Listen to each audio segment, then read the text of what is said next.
అరే ఎవరో మాట్లాడమ్మా చూడండి 23rd మండే రాయబోయే పబ్లిక్ ఎగ్జామ్స్లో Sanskrit exam first exam Sanskrit syllabus చాలా జాగ్రత్తగా రాయండి. ముఖ్యంగా మనం మీరు నేర్చుకున్నటువంటి ఈ సంవత్సరం అంతా కూడా చాలా కష్టపడి నేర్చుకున్నారు. మీ కష్టం అంతా కూడా వృధా కాకుండా ఉండాలంటే మనం నేర్చుకున్న దాన్ని ఎలా ప్రజెంట్ చేసామనేది మెయిన్ అనమాట. పేపర్ ప్రజెంటేషన్ చాలా ఇంపార్టెంట్. అర్థమైనా అంటే మన పేపర్ మన ప్రజెంటేషన్ పెట్టే ఎగ్జామ్ యొక్క మూమెంట్ ఉంటుంది అనమాట. చూడండి ఇక్కడ మీకు బుక్లెట్ ఇలా ఉంటుంది స్టార్టింగ్. ఈ స్టార్టింగ్ నుంచే మీరు ఫస్ట్ పేజ్ నుంచి స్టార్ట్ చేయాలి. ఇప్పుడు మీరు క్వశ్చన్ నెంబర్ 1 వచ్చేప్పటికేంటి filling the poem and meaning ఇలా చక్కగా నీట్గా ఈ ఫస్ట్ రోమ్లో ఈ పేజీలో ఇలా ఫిల్లింగ్ ద పోయం అంటే పోయం 4 లైన్స్గా రాయండి, లైన్ బై లైన్ గ్యాప్ ఉంచండి. మీనింగ్ తెలుగులో అయినా సరే ఇంగ్లీష్ అయినా సరే ఇలా రాయొచ్చు మీరు. ఓకేనా? ఇది ఫస్ట్ రోమ్, ఇది రాసే విధానం. ఓకేనా? నెక్స్ట్ తర్వాత 1కి కంటిన్యూషన్ ఏంటిరా 4. ఫోర్త్ రోమన్ చూడండి ఒకసారి. యాక్చువల్గా మనం ఈ రోమన్ మనం చాయిస్ రాయొచ్చు. మొత్తం మనకి 4th రోమన్లో మొత్తం 6 క్వశ్చన్లు ఇస్తాడు. 6 మనం యాక్చువల్గా రాయాల్సింది 4 రాయాలి. మనం విత్ అయితే వితౌట్ అయితే కనుక 4 అయితే కనుక వెళ్ళాలి. ఓకేనా? మనం అంటే 6 క్వశ్చన్ రాసుకోవచ్చు, లేదంటే 4 క్వశ్చన్ రాసుకోవచ్చు. ఒకవేళ కనుక మీరు 6 క్వశ్చన్ రాసే లెక్కైతే ఇలా రాసుకోవచ్చు. మొత్తం విత్ చాయిస్తో మొత్తం కంప్లీట్గా 6 క్వశ్చన్ రాసే లెక్కైతే వెళ్ళాలి. లేదు వితౌట్ అయితే కనుక 4 క్వశ్చన్స్ రాసే లెక్కైతే వెళ్ళాలి. ఓకేనా? ఇలా ఇది 4th రౌండ్ నాన్ డీటెయిల్. 1కి కంటిన్యూషన్. తర్వాత నెక్స్ట్ వచ్చేవాడికి question number 5 5th round annotations from poetry. మనం ఏంటంటే మనకి 4 ఇస్తాడు, మనం వితౌట్ చాయిస్గా 2 రాయాలి. ఇక్కడ చూడండి ఇప్పుడు మనకి ఫస్ట్ క్వశ్చన్ వచ్చేవాడికి ఫస్ట్ లెసన్, సెకండ్ క్వశ్చన్ వచ్చేవాడికి సెకండ్ లెసన్. చూడండి చూసారు ఇక్కడ మీకు వేరియేషన్. ఇక్కడ టాప్లో 3 లైన్స్, బాటంలో 3 లైన్స్ వదిలేసి రిమైనింగ్ గ్యాప్లో ఆ 2 ఆన్సర్లు. అంటే ఈ 5th రౌండ్ మొత్తం 2 ఆన్సర్లు కలిపి వెళ్ళాలి. ఈ పేజీ చూస్తున్నారు జాగ్రత్తగా ఈ విధంగా రాయాలి. ఓకేనా? ఇప్పుడు మీకు కైపర్చులు ఏమొస్తుంది? Name of the lesson. Second లైన్కి వచ్చేవాడికి ఏమొస్తుంది? అంటే name of the poet, name of the కావ్యం, నేమ్ ఆఫ్ ద కాండ, లేదంటే నేమ్ ఆఫ్ ద సర్కార్. ఇలా ఇది 5th రౌండ్. ఇలా ఇప్పుడు 5th రౌండ్ ఎలా రాస్తున్నారో 6th రౌండ్ కూడా ప్రోజ్ సందర్భాలు కూడా సేమ్ ఇదే విధంగా రాస్తారు. ఒకసారి అది కూడా చూపిస్తున్నాను చూడండి ఒకసారి. 6th రౌండ్ చూడండి ఒకసారి. 6th round annotations from prose. ఓకేనా? చూడండి ఒకసారి. ఇందాక మీరు ఎలా రాశారో పోయిట్రీ ప్రోజ్ కూడా సేమ్ ఇలాగే రాస్తారు.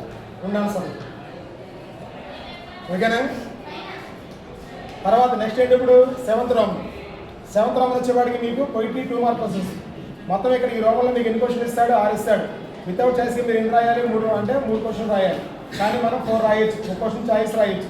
మీరు అంటే అక్కడ మెన్షన్ చేయవలసిన చాయిస్ అని ఎగ్జామ్లకి తెలుసు. మీరు విత్ రాశారా వితౌట్ రాశారా అని చెప్పేసి. మనం 4 క్వశ్చన్ రాసింది దాని అర్థం ఏంటి? మనం చాయిస్ రాసామని అర్థం అనమాట. ఇక్కడ మీరు 4వ క్వశ్చన్ దగ్గర చాయిస్ అని పెట్టవసరం.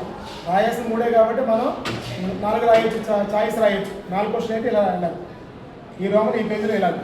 ఓకేనా? నెక్స్ట్ తర్వాత 8th రౌండ్. 8th రౌండ్ వచ్చేవాడికి ప్రోజ్ 2 మార్క్. సేమ్ మనం ఇందాక ఎలా రాసామో 7th రౌండ్ 8th రౌండ్ కూడా అలాగే. ఇది కూడా మనం 1 క్వశ్చన్ చాయిస్ రాయొచ్చు.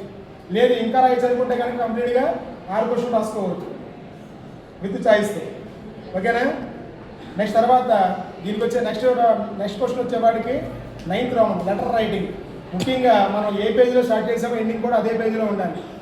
తర్వాత మనకి మ్యాటర్లో మనకి 2 పారాస్ వస్తాయి. తర్వాత మనకు వచ్చేవాడికి అంటే ఇక్కడ మనకి ఫస్ట్ పారా రాస్తాం. మనం ఆల్రెడీ ఇప్పుడు ఈ రోమన్ సంబంధించి మనం 3వ లెటర్ 4వ లెటర్ నేర్చుకుంటాం. 3వ లెటర్ ఏమో ఫేవర్ సంబంధించి, 4th లెటర్ ఏమో సిస్టర్ మ్యారేజ్. ఈ 2 లెటర్లో వితౌట్ చేసిన 1 లెటర్ వస్తుంది. దీంట్లో మనం ఇప్పుడు ఏం చేస్తాం? ఇప్పుడు మనం రెండింటికి కూడా సెకండ్ పారా కామన్. సెకండ్ పారా వచ్చేవాడికి 2 అంటే 2 లెటర్లు కూడా కామన్. మీరు ఏం చేస్తారంటే ఫస్ట్ పారా అయిన తర్వాత ఒక లైన్ గ్యాప్ నుంచి సెకండ్ పారా రాయండి. చూసారు ఇలాగ పేజీలో అంటే ఏ పేజీలో స్టార్ట్ చేసామో ఇంటికి కూడా అదే పేజీలో ఉండాలి. నెక్స్ట్ పేజీలో రాయకూడదు. ఇది ఈ రోమన్ విషయంలో చాలా కేర్ఫుల్గా ఉండాలి. అర్థమైనా?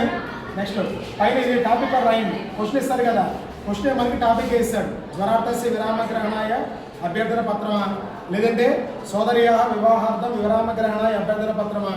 ఏదైతే మీ క్వశ్చన్ పేపర్లో మీరు రాయబోయే క్వశ్చన్ ఉందో ఆ టాపికే మీరు ఇక్కడ రాయని మెన్షన్ చేయండి.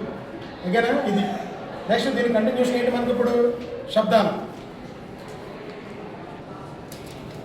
శబ్దాలు చూడండి ఇక్కడ. శబ్దాలు వచ్చేవాడికి మనకి 10th రోమన్. 10th రోమన్ వచ్చేవాడికి మనం 2 శబ్దాలు రాయాల్సి ఉంటుంది. 2 శబ్దాలు రాయాలి. ఇక్కడ పేజీకో శబ్దం అన్నమాట. ఇలా అంటే ఇక్కడ వేరియేషన్ చూసారు మీరు. ఫస్ట్ అంతము లింగం కంపల్సరీగా రాయాలి. శబ్దం పేరు ఏ అంతం ఏ లింగం రాయాలి. ఆ శబ్దం పేరు రాయాలి. దానికి ఒక మార్పు ఉంటుంది స్కీమ్ ఆఫ్ ఎలక్షన్ ప్రకారం. విభక్తి పేరు ఫుల్ ఫామ్ రాయాలి. వచనాల పేరు ఫుల్ ఫామ్ రాయాలి. ఇదంతా మీరు బ్లాక్ పెన్తో రాయండి. తర్వాత మీకు శబ్దం అంటే మీకు ప్రథమ వ్యక్తి ఏకవచనం నుంచి అంటే సప్తమి బహువచనం వరకు 24 ఫామ్స్ వస్తాయి. అదంతా కూడా బ్లాక్ పెన్తో రాయండి.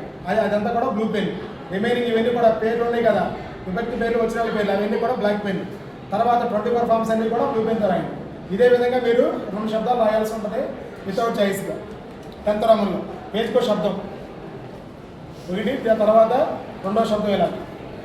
టైప్ ఉందనుకో దీనికి అవసరమైతే దీనికి చక్కగా బార్డర్ సెట్టింగ్ చేస్తారనమాట. ఓకేనా. Next 11th Roman. 11th Roman వచ్చేవాడికి ధాతువులు. దీన్నే మనం ఇంగ్లీష్లో కంజుగేషన్స్ అంటాం. యాక్చువల్గా మనకి 4 ధాతువులు ఇస్తాడు. మనం వితౌట్ చాయిస్గా 2 రాయాలి. కానీ మనం ఒక మోడల్ ఎంచుకున్నాం, దాంట్లో అదే మోడల్లో మనం 3 రాయొచ్చు. 3 ధాతువులు రాయొచ్చు. దీనికి కూడా మనం ఏం రాయాలి? పురుషు పేరు ఫుల్ ఫామ్ రాయాలి, వచనాల పేరు ఫుల్ ఫామ్ రాయాలి. ఓకేనా. ఇది కూడా అంతే బ్లాక్ పెన్. పురుషు పేర్లు కానీ వచనాల పేరు బ్లాక్ పెన్. 24 అంటే 9 ఫామ్స్ ఉంటాయి కదా. శబ్దానికి 24 ఫామ్స్ వస్తాయి, ధాతువుగా 9 ఫామ్స్ వస్తాయి. 9 ఫామ్స్ అన్నీ కూడా బ్లూ పెన్తో రాయండి. ఓకేనా. ఇక 3. అప్పుడు ఇక్కడ దీన్ని ఏం చేయాలంటే అప్పుడు పైన గ్యాప్ తగ్గించండి. ఇదే విధంగా అన్నీ ఒకే విధంగా నీట్గా వస్తుంది. ఓకేనా. పైన గ్యాప్ తగ్గించామని ఇది కూడా దీనికి లాగా నీట్గా వస్తుంది 3. ఓకేనా. నెక్స్ట్ తర్వాత సందులు. పేజీకి 1 రోమన్ రాయొచ్చు వితౌట్ అయితే కానీ. పేజీకి 1 రోమన్ రాయొచ్చు, లేదంటే కనుక 2 రోమన్లు రాసుకోవచ్చు. లేదు మీరు అంటే ఇక్కడ మనకు వచ్చేపాటికి 2 రోమన్లు ఒకే పేజీలో రాస్తామంటే ఇలా, లేదు మీరు ఒకటే రాస్తామంటే కనుక ఇలా. ఓకేనా. చక్కగా నీట్గా.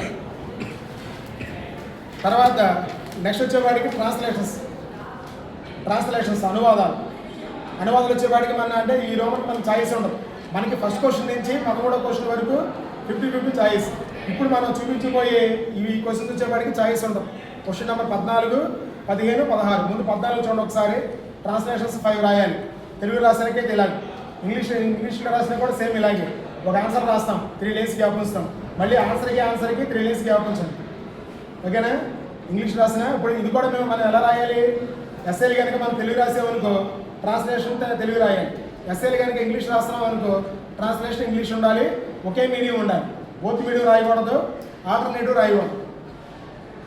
ఈ రోమన్ విషయంలో కూడా కొంచెం కేర్ఫుల్గా ఉండాలి. నెక్స్ట్ తర్వాత అలాగే మనకి చాయిస్ లేని రోమన్ ఇంకోటి ఉంది, దీని continuation. 15th Roman question number 15, poetry 1 mark. దీనికి కూడా మీకు 5 out of 5. దీనికి కూడా మీకు చాయిస్ ఉండదు, 5 రాయాలి. ఇది కూడా మనం 2 రకాలుగా రాసుకోవచ్చు. రాయగలిగితే ఫుల్ సెంటెన్స్, లేదా 1 word ఆన్సర్. వాళ్ళు అడిగేది ఏంటంటే క్వశ్చన్ పేపర్లో మనం ఏమి అడుగుతాడు? ఏకైనా 10 అయినా సమాధానం లిఖితా అంటాడు. 1 word ఆన్సర్లు రాయమని అడుగుతాడు. ఈ 2 రకాలుగా రాసుకోవచ్చు. రాస్తే ఫుల్ సెంటెన్స్, లేదంటే 1 word ఆన్సర్లు, ఇలా 5 ఆన్సర్లు. ఓకేనా. ఇదే విధంగా 16th రోమన్. 16th రోమన్ రోజు 1 మార్క్. పోయిటరీ లాగా ఇది కూడా మనం ఫుల్ సెంటెన్స్ రాయొచ్చు, లేదంటే 1 word ఆన్సర్లు రాయొచ్చు.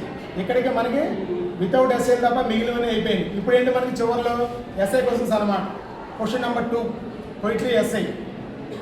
అదైనా మీరు హనుమతోపదేశ రఘు శౌర్యంలో ఒక ఎస్ఐ వస్తుంది. ఇలా మొత్తం అన్నీ కూడా కైపర్చడం అంటే సంస్కృతిలో రాసుకోవచ్చు. కొటేషన్లో, తర్వాత హెడ్డింగ్స్, ఇవన్నీ చక్కగా నీట్గా. తెలుగులో అయితే తెలుగులో ఇలాగే, ఇంగ్లీష్ అయినా సరే ఇలాగే నీట్గా చక్కగా.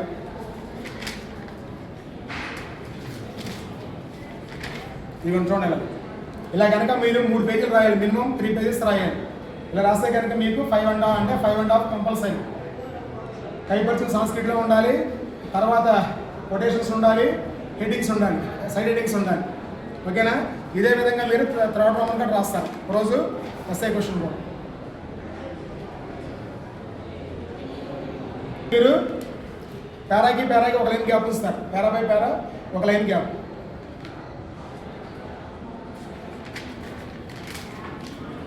లాస్ట్లో ఇంగ్లీష్ మిగిలిన ఎగ్జామ్స్ అని కూడా దాని అని పెడతాం. సంస్కృత ఎగ్జామ్ కాబట్టి సంస్కృతంలోనే సమాప్తం అని రాయండి. ఓకేనా. ఇక్కడికి ఇది పేపర్ ప్రజెంటేషన్.